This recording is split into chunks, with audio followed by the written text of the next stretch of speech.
Hey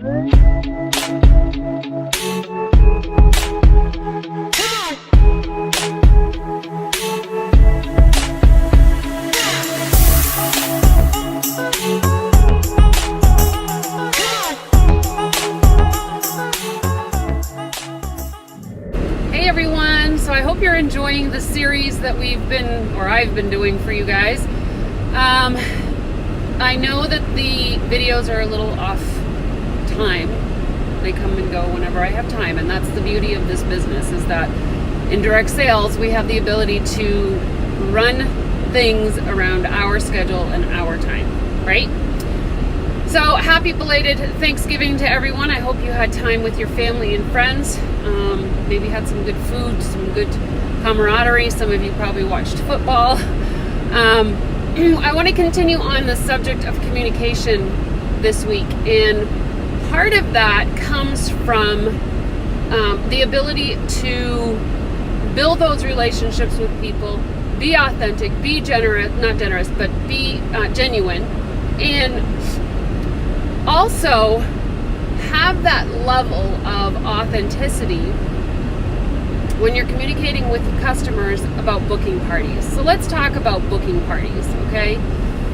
When we're booking parties, we're trying to build a business that can be escalated from that party into a next party, and then, we're kind of building this ball that continues to roll.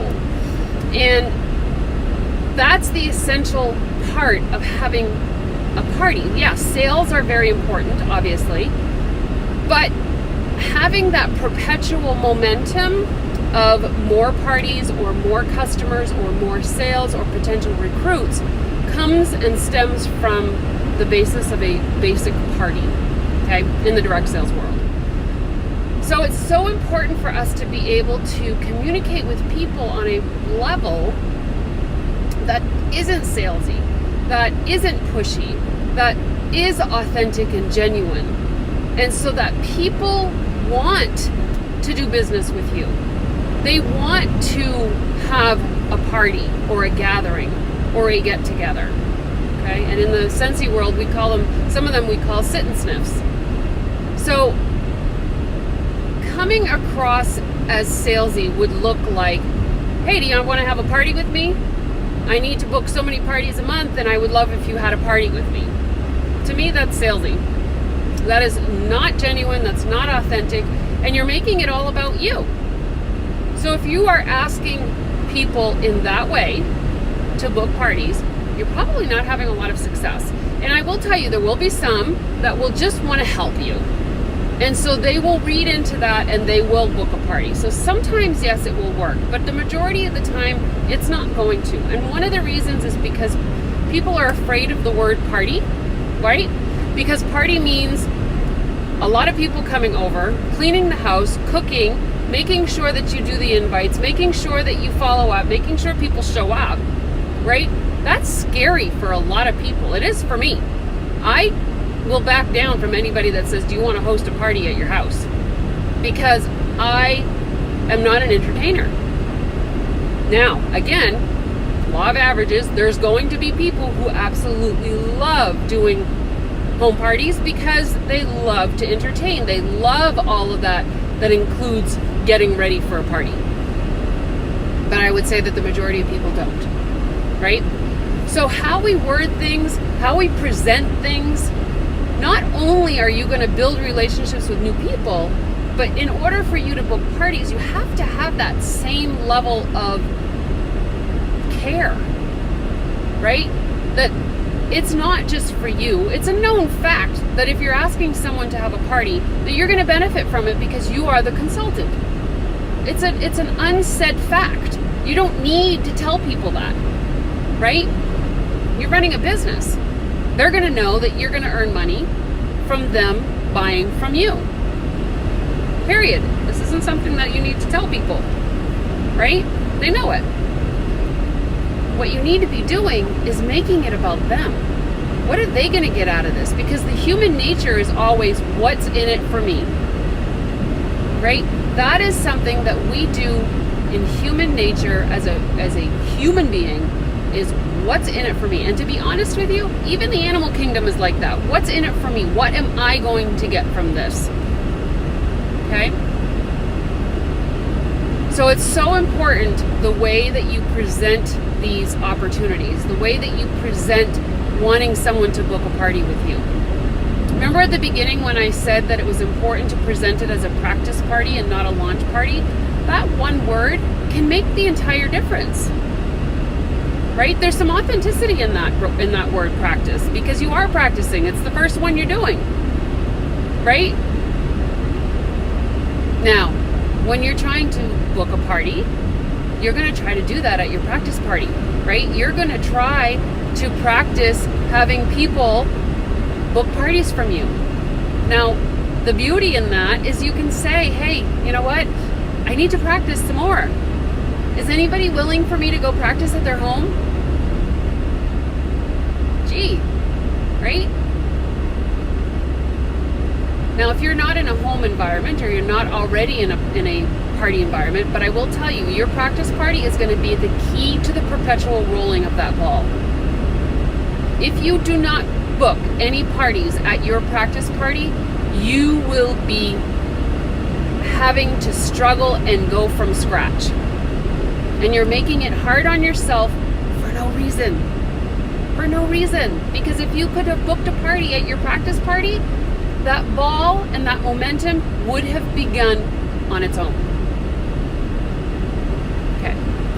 Now, for those of you that are seasoned consultants, it's not too late. It's still okay. We can still do this, right? You need to present it in a way that is similar to a practice party. And very often I will approach people and say, you know, I'm a Scentsy consultant and I hate having to ask people to do parties, so I'm not going to ask you to do a party. But I would love if you would let me come over and bring my stuff. In my case, I'd bring my testers. You invite a few people just to come and sit around the coffee table. Do not worry about preparing stuff. Don't worry about cleaning your house, because we're not going to go in your house. We're going to stay right in the kitchen. And let me come over for about an hour or so. And the benefit here is that you can get free and half-price items just for doing that. Just for having a few people come over. Call it a gathering. Call it a get-together. Call it a ladies' night. Stay away from using the word party. Your launch party. 2 words. Launch and party that people are like, eh.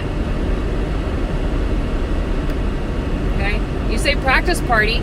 Party's still in there. Practice gathering.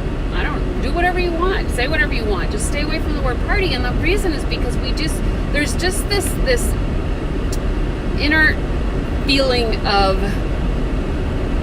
hesitation, of distaste, of work.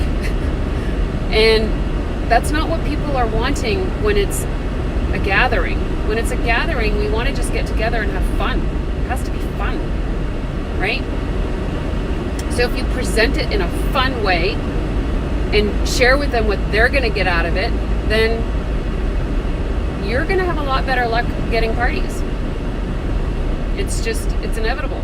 You're going to have a lot better luck having parties if you present it in a way that is not going to scare them away right from the beginning. Okay? Communication. Communication with booking parties, with getting to know people, with building relationships, with getting to know your team as they come on board. Right? Communication is so key to this entire business because it's what trust is built around. And honestly, we can gain trust within the first 30 seconds of any conversation with somebody. So practice what you're going to say.